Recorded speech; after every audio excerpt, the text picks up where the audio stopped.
show, Vogue has revealed the theme for next year's Met Gala. Superfine tailoring Black style, honoring the legacy of Black dandyism and styling of Black men. Actor Colman Domingo, Formula One driver Lewis Hamilton, rapper A$AP Rocky, and artist Pharrell Williams are co-chairing the event. They'll work with Vogue editor-in-chief Anna Wintour and honorary co-chair, get this, for the first time he's gonna be there, LeBron James. I cannot wait to see what he's gonna do. So, Arthur, I'm gonna start with you. What do you think about this? First of all, I'm glad you came to the most fashionable Black man in Toronto for this one. Of course, who else? I feel like your laughter is a little hurtful.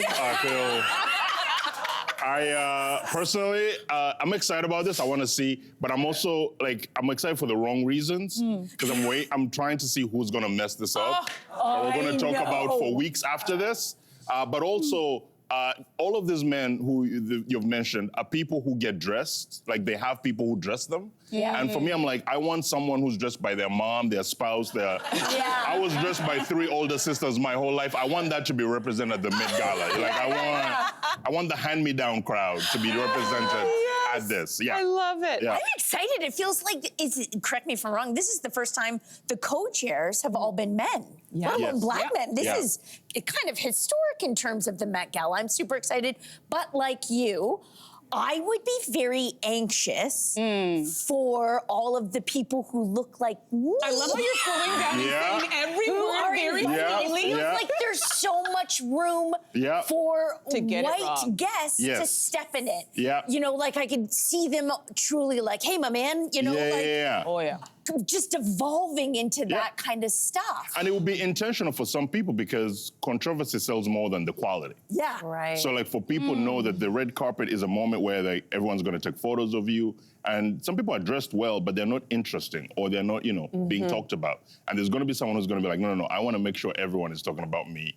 And so you think regardless of the course. Well, I mean, I feel like that would have dire consequences. Yeah. Yes. And I mean, I think it's going to come down to the stylist. It also can be, I think many people could choose, just go with a Black designer, right? Like just, in order to be safe. But what I'm looking forward to is this concept. I think a lot of people don't know the term dandyism. Maybe. We think we know what it is. Doing a little give us some things. Okay, so a dandy actually refers to a man devoted to style and neatness. And there has been a little bit of a subtle association sometimes with a sexuality or a little bit of a more feminine aspect to that. Right. It gets confused with metrosexuality, different. Okay. It's historically been associated with people like European people like Lord Byron and Oscar Wilde. I don't know why I'm pointing at you because you're the historian. It's accurate. But why this is interesting is because Black American men in particular are, I think, connected to this in a way because freed slaves would particularly dress in their finest to exercise a privilege to those who were not.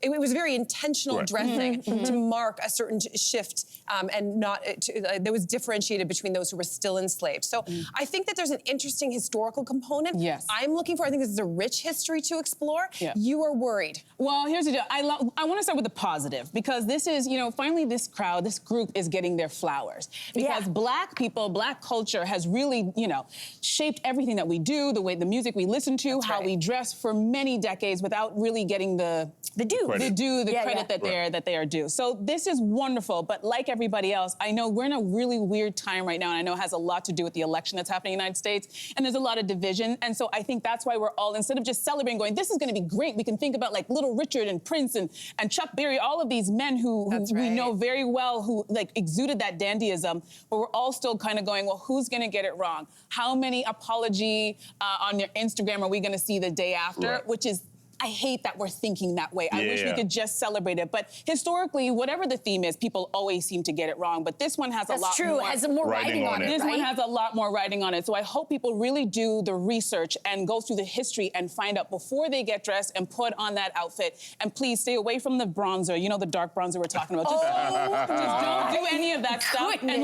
we're just hoping that everybody really does the research and gets it right. Hey, you, come a bit closer.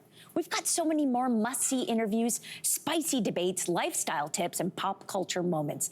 So subscribe to our channel by tapping the logo below and don't miss out.